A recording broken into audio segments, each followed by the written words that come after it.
Hi, today we are going to cover the store's daily sales figures. So you will use one of these each day. And what we're going to do is we're going to cover each section. And hopefully you'll understand by the time we're finished here every little area in this. So we're going to start with the store. The store is the store name and the location. Because if you put Blooming Boutique, it could be Lewis, it could be Long Neck, it could be Milford. And so we want to write in store, the store's name and the location. Next is the date and the day. And please check your calendar if you're not sure, because the amount of wrong days I sometimes get turned in, it's kind of funny. So I have to go check on the credit card slips to make sure what day when I'm missing a day and I got 2 days of the same day. So that's one thing. Next thing is the weather. The weather is important because it lets us know, like if it was a storm, a snowstorm, hail, wind, something, it kind of affects your day's, sales for the day. So let's put in the weather.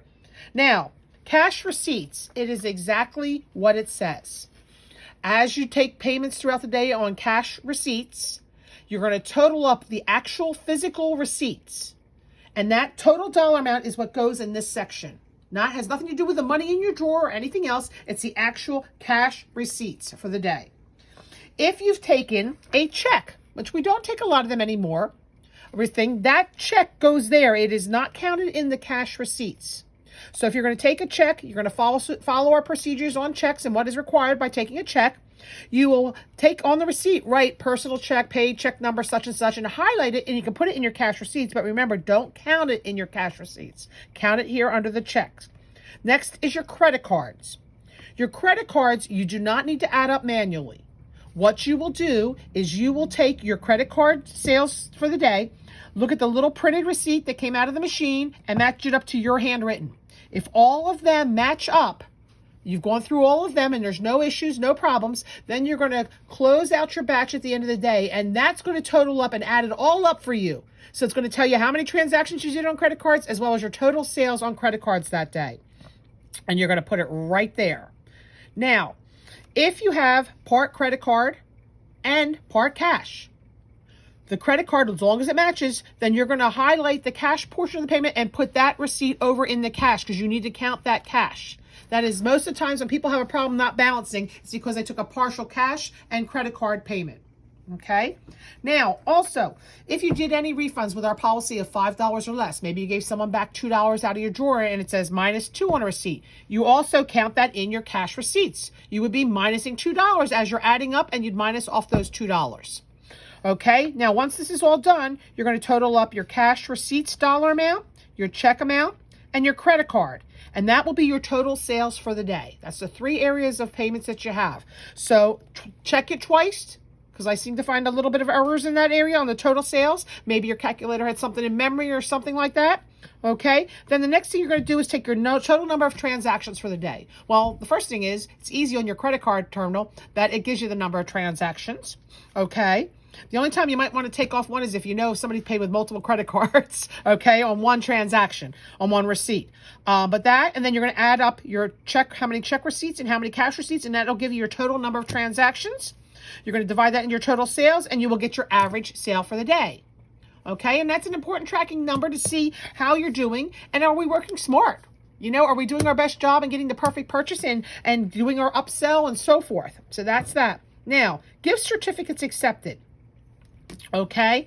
Wait a minute. I think this is one of the store credits issue. This is the one that's missing. We're missing one of the things here, I think, on this one. Okay. So there is gift certificates accepted. So gift certificates there's 2. There's promotional gift certificates and there's regular gift certificates. And our form has the 2 different breakdown.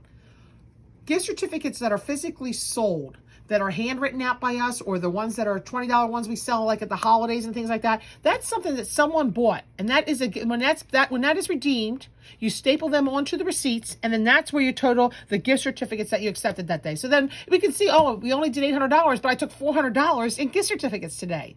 Okay. Then we have a lot of promotional gift certificates that we give out that bring people back into our store. Maybe it was at a fashion show or a fundraising event. Maybe it was a bounce back that we gave to a customer to get them back in again. Maybe it was their loyalty rewards redemption that they got back to drive them back into us because they came to our store 6 times. That would be the other gift certificates that is listed on our form. Okay? Then store credits issued.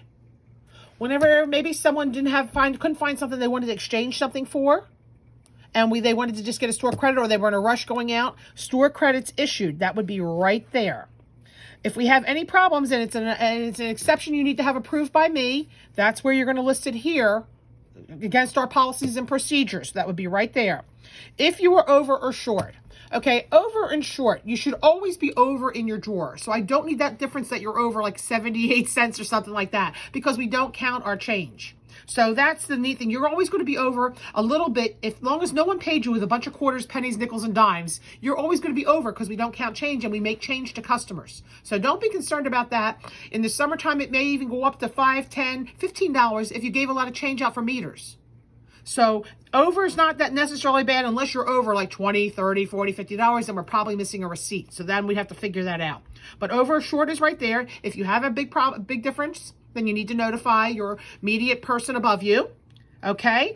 Cash deposit is the actual cash off the cash reconciliation sheet, what you're actually depositing in physical cash when you counted your drawer. Here, you're going to look at your cash receipts. This should always be over, unless they paid to the penny and you have something like that. But you should always be over here. But that gives you an idea. Am I right where I should be at? And then the very bottom is the employee closing sheet.